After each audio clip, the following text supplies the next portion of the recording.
Hall and Wilcox acknowledges the traditional custodians of the lands on which this podcast is recorded. We pay our respects to their elders, past and present, and to all First Nations people joining us today.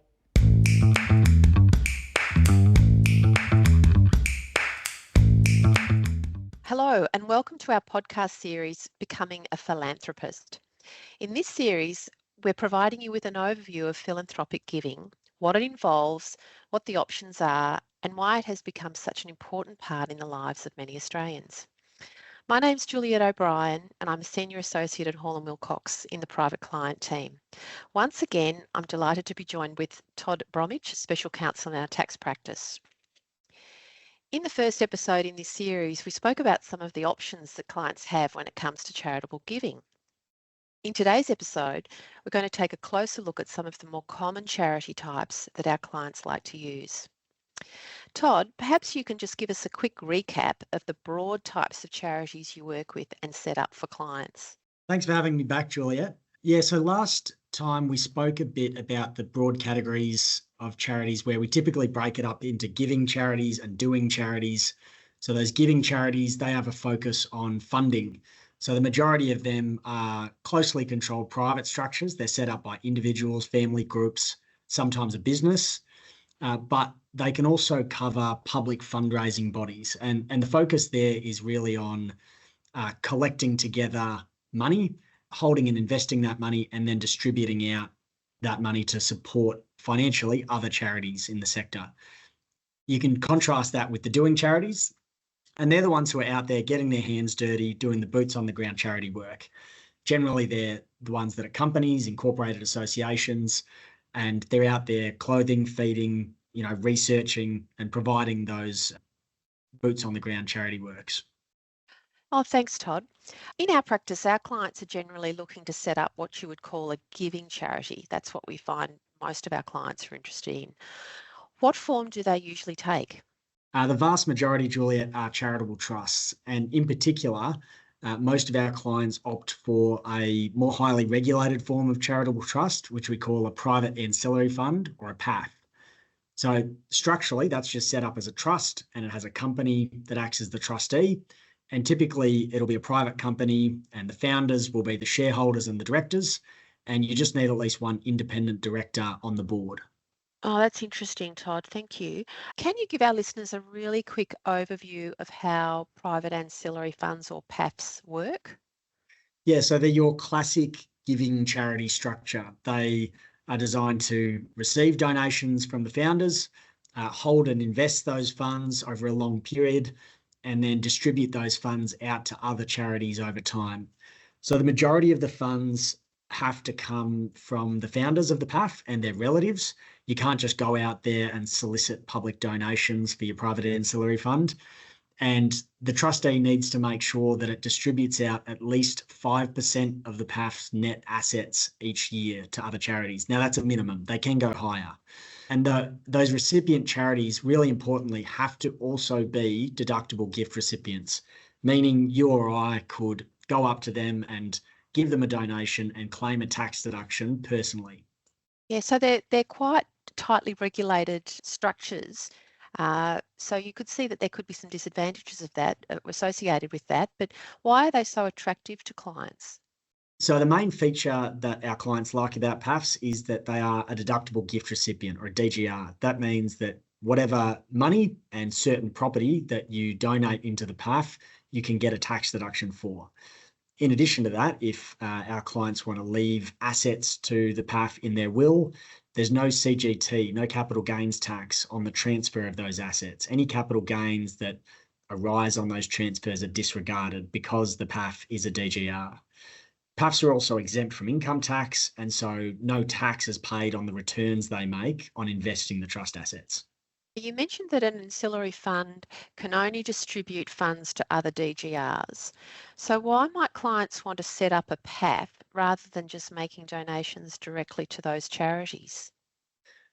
Well, the whole point of a PAF is to establish a long-term charitable legacy. So some clients come to us when they've experienced or they're about to experience a big, what we've just referred to as a liquidity event. So they're going to come into a lot of money and realizing a big tax liability. And so it's the perfect time to establish a PAF and make a big seed donation to reduce that tax bill. It might also be where they have, quite high income each year and they are happy to make that big upfront donation. And there's actually a mechanism under the tax laws where they can spread the effect of that donation and claim tax deductions over the next 5 years that just add up to the whole donated amount. And once the money's in the structure, they can then distribute those funds out to other charities over a much longer period of time. So what I was saying before about that 5% per annum minimum distribution, that's advantageous because while you can get all the money in at once, it allows the clients to continue to engage with charities over that longer period to ensure their donations are being managed and applied in a responsible manner through ongoing engagement and reporting from the charities. It also gives the client some flexibility to change direction because their priorities might shift in the future, or they might see new and developing areas of the community where there's charitable causes that they want to support, and there's new and exciting charities coming into the sector, and just what the clients are passionate about and what their families are passionate about might change. And that longer term distribution of funds to charities can also actually be better for the charities in certain circumstances. So while charities will rarely say no to more funding, they will graciously accept your money. Their focus is generally on operational matters, and they might not have the capability to properly and responsibly manage a really substantial amount of money that's just dropped on their doorstep at once. So flowing it out over a period of time can help those charities manage their cash flow.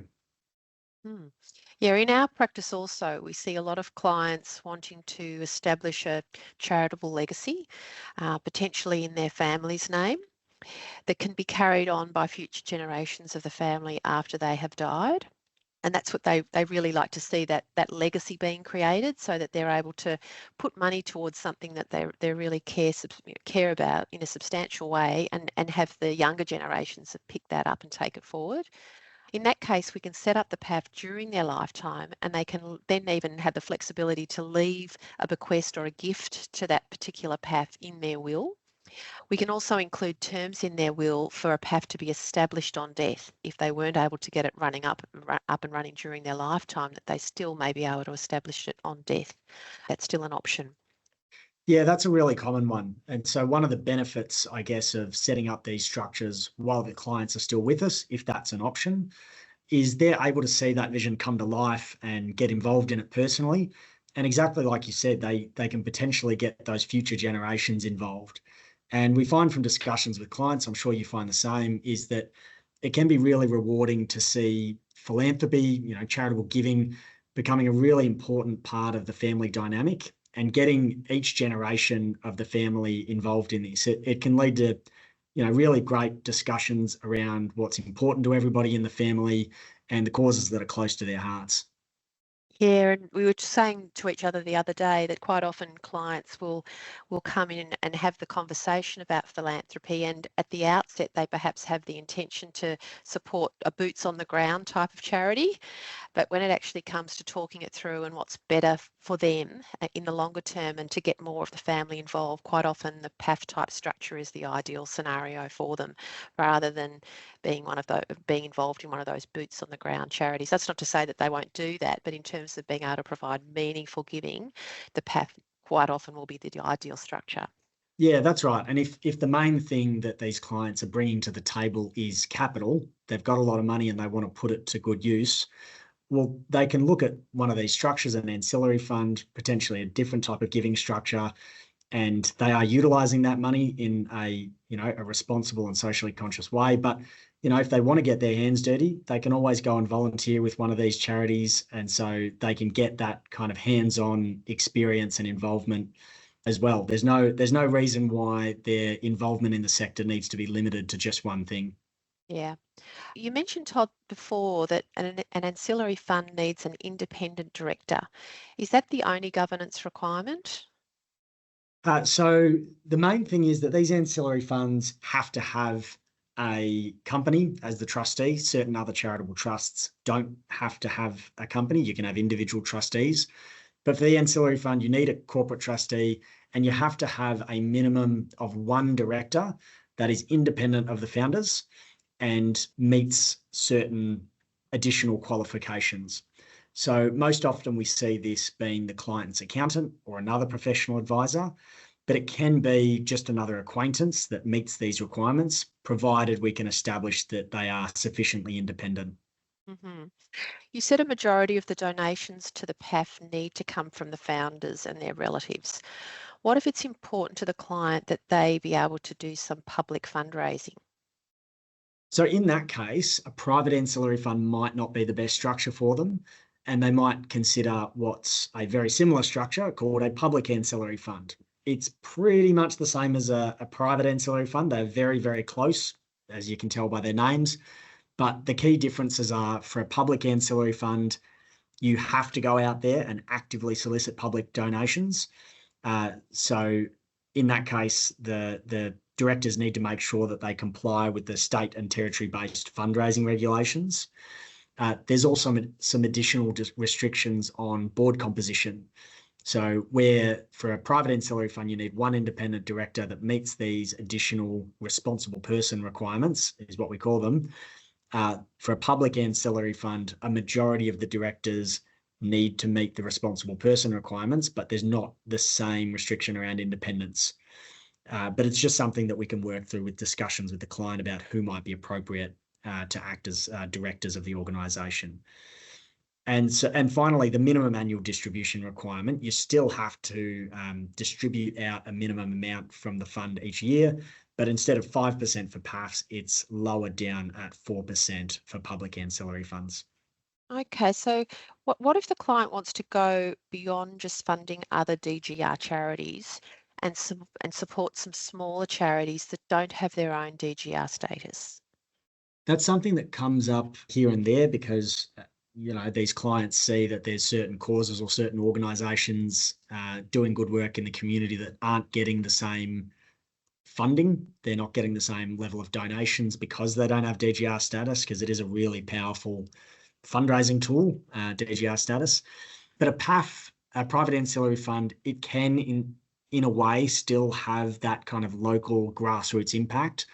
What a PAF can do, or what the directors can do, is that they can go out there and chat to some of these other DGR charities, what we call the boots on the ground charities, and some of them are happy to partner with or provide funding to those smaller charities where the projects that are being carried on by the charities are consistent with what those big institutional charities are set up for.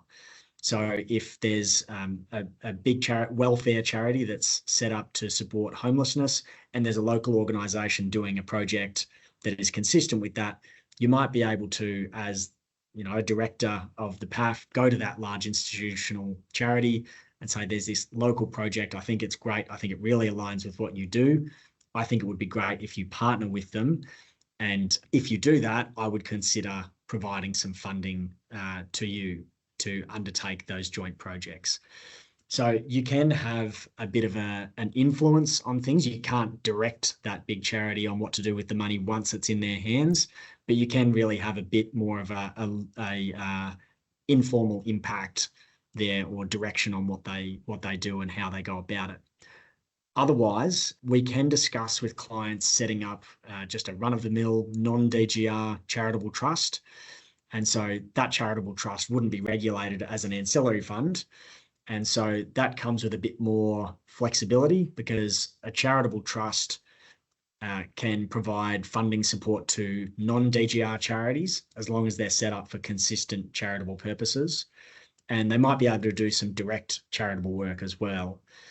The trade-off for that flexibility is that in most cases, you can't get DGR status for those more flexible charitable trusts.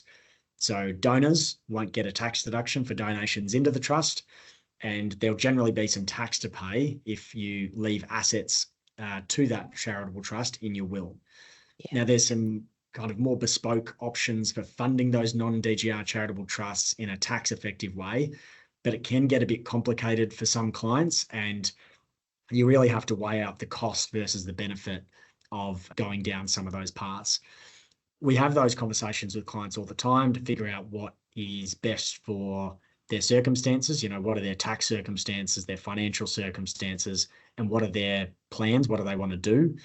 And it's generally ends up being a case of weighing up the attractive tax attributes of a PAF with the flexibility of a non-DGR charitable trust, figuring out what is best for them. Yeah, so what I'm hearing from you, Todd, is that it's really a case-by-case analysis, a conversation that we need to have with each client, just to see what their particular needs are and what they're trying to achieve.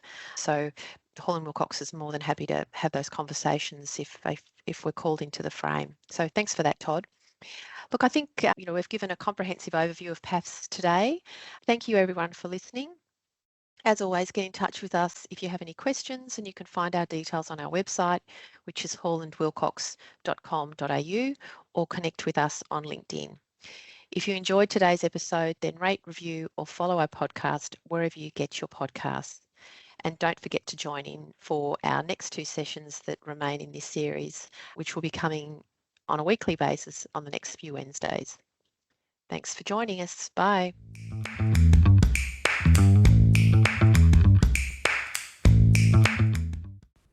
This podcast is not legal advice and should not be relied upon as such. You should always obtain legal advice about your specific circumstances.